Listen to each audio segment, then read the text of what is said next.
ഞാൻ നിന്നെ അംഗീകരിക്കണം. പറയേ, അംഗീകരിക്കണം. എന്തിനംഗീകരിക്കണം? ഓ, നീ എന്റെ ഭാര്യയുടെ ഹോസ്പിറ്റൽ ചെലവിന് പണം തന്നല്ലോ അല്ലേ? അല്ലെങ്കിൽ ഓഫീസിൽ നീ കള്ളനല്ല നല്ലവനാണെന്ന് തെളിഞ്ഞതിനോ? പ്രേമിക്കുന്ന എല്ലാവരും ചെയ്യുന്ന കാര്യം അതൊക്കെ.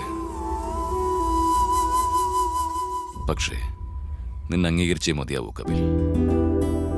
അതെന്താന്നറിയാമോ? എന്താടാ എണ്ണിക്കൊണ്ടിരിക്കുന്നത്?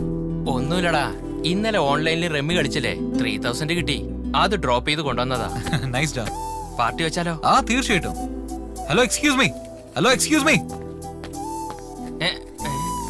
എടാ എന്ത് പണിയടാ, എന്താ കാണിച്ചേ? ഒരു ഫ്രണ്ടായിട്ട് ഫ്രണ്ടിന് എന്ത് ചെയ്യണോ അതാണ് ചെയ്തിരിക്കുന്നത്. ഇന്ന് ജോളിയായിട്ട് റമ്മിന്ന് പറയും, പക്ഷെ നാളെ അച്ഛനെ പോലെ ആവടാ. ഫ്രണ്ട് എന്ന് വെച്ചാൽ ഷെയറിങ് മാത്രമല്ലടാ, കെയറിങ് ഉണ്ടാവണം. നിന്നെ കാണുമ്പോഴൊക്കെ എനിക്ക് നിന്റെ അച്ഛനെയാ ഓർമ്മ വന്നോണ്ടിരുന്നത്. ഫസ്റ്റ് ടൈം നിന്റെ ഉള്ളില് ഞാൻ എന്നെ കണ്ടു. നിന്റെ അച്ഛൻ മാറുന്നുള്ള വിശ്വാസം എനിക്കില്ല. അതിനുവേണ്ടി നിങ്ങൾ രണ്ടുപേരെയും പിരിക്കാൻ എനിക്ക് താല്പര്യമില്ല.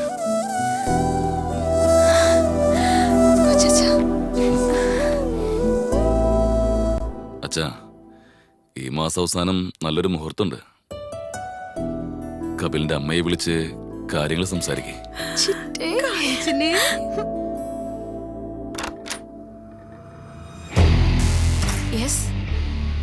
ബ്യൂട്ടിഫുൾ.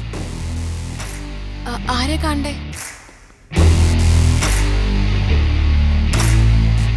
നമസ്കാരം ആന്റി. നമസ്കാരം അങ്കിൾ. അല്ല, ആരെന്ന് മനസ്സിലായില്ല. ഐ എം അവിനാഷ്, നിങ്ങളുടെ ചേട്ടന്റെ ഫ്രണ്ട് മോഹൻ റാവുവിന്റെ മകൻ. ഓ, മോഹൻ റാവിന്റെ മകനാണോ? ചെറുപ്പത്തിൽ കണ്ടതല്ലേ. വാ, ഇരിക്കേ. നിന്റെ അച്ഛൻ എങ്ങനെയുണ്ട് മോനെ? Last year he passed away. ഓ ദൈവമേ. നിങ്ങൾക്കൊക്കെ നന്നായിട്ട് അറിയാലോ, നിങ്ങളുടെ ചേട്ടൻ, എന്റെ അച്ഛൻ, കമലാക്കർ, ഇവരൊക്കെ നല്ല സുഹൃത്തുക്കളായിരുന്നു. ചായ എടുത്തു. ആ, താങ്ക്സ് ആന്റി.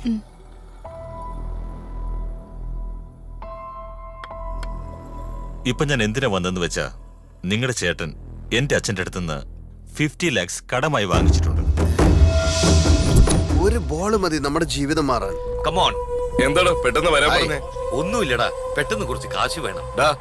ഇവരെയും ചീത്തയാക്കിയോ നീ? എടാ, ഇവൻ തന്ന കാശ് കൊണ്ടല്ലേ നിന്റെ ഈ ഇപ്പോഴത്തെ ബിസിനസ് തുടങ്ങിയത്. എവിടെ ഫുൾ സ്റ്റോപ്പ് വെക്കണമെന്നുള്ള കാര്യം എനിക്ക് നല്ലോണം അറിയാം. പകരം കോമയിട്ടാൽ അത് എവിടെ ചെന്ന് അവസാനിക്കും നിങ്ങക്ക് തന്നെ അറിയാം. നാളെ രാവിലെ അയച്ചു തന്നേക്കാം. കാശ് വാങ്ങിയെന്ന് സ്റ്റാമ്പ് പേപ്പറിൽ എഴുതി തരാം. അതൊന്നും വേണ്ട, സൂക്ഷിച്ചിരിക്കെ. ഹലോ, നിന്നോടും കൂടിയാ. നീ കെട്ടടാ.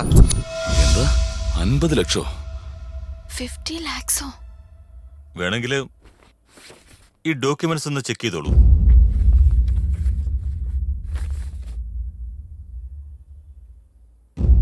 വിറ്റ്നസ് വേറെ ആരുമല്ല, ആ കമലാക്കറാണ്.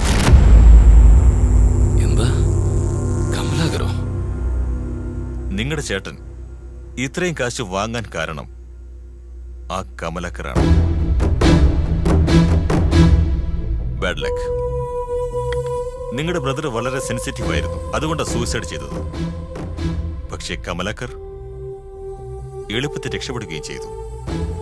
50 lakhsന്റെ ഇൻട്രസ്റ്റ് കൗണ്ട് ചെയ്ത 15 yearsന് എത്രയാകുമെന്ന് നിങ്ങൾക്ക് പറഞ്ഞു തരേണ്ട കാര്യമില്ലല്ലോ. ക്യാഷ് എപ്പോ തരും? അല്ല, മോനെ, ഇങ്ങനെ പെട്ടെന്ന് ചോദിച്ചാ ഇത്രയും കാശ് എങ്ങനെയാ? ശരി, ഇൻട്രസ്റ്റ് വിട്ടേക്ക്. മുതൽ 50 ലക്ഷം രൂപ തന്നാ മതി. നോക്കു മോനെ, ഈ അടുത്താണ് എന്റെ മരുമകൾക്ക് ഒരു ഓപ്പറേഷൻ നടന്നത്. അതിനു മുൻപ് അറിയാം. മൈസൂരിലുള്ള കാഞ്ചനയുടെ വീട് നിങ്ങൾ വിറ്റു. കഷ്ടം തന്നെ. ആസ് എ വെൽ വിഷറായി ഞാൻ നിങ്ങൾക്കൊരു ഓഫർ തരട്ടെ. കാഞ്ചനയുടെയും എന്റെയും കല്യാണം നടത്തുകയാണെങ്കിൽ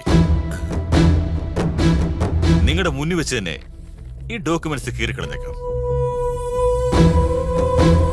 ഇത് നിങ്ങൾക്ക് നിരസിക്കാൻ പറ്റില്ലെന്ന് എനിക്കറിയാം. കോർട്ട് കേസ്, നിങ്ങളുടെ ചേട്ടന്റെ പേര് മീഡിയയിൽ വരുന്നത് കഷ്ടം. നിങ്ങൾക്ക് വേറെ ഓപ്ഷൻ പോലുമില്ല. നെക്സ്റ്റ് സൺഡേ എന്റെയും കാഞ്ചനയുടെയും കല്യാണം. വാങ്ങിച്ചോളൂ, എന്റെ വെഡിങ് കാർഡാണ്.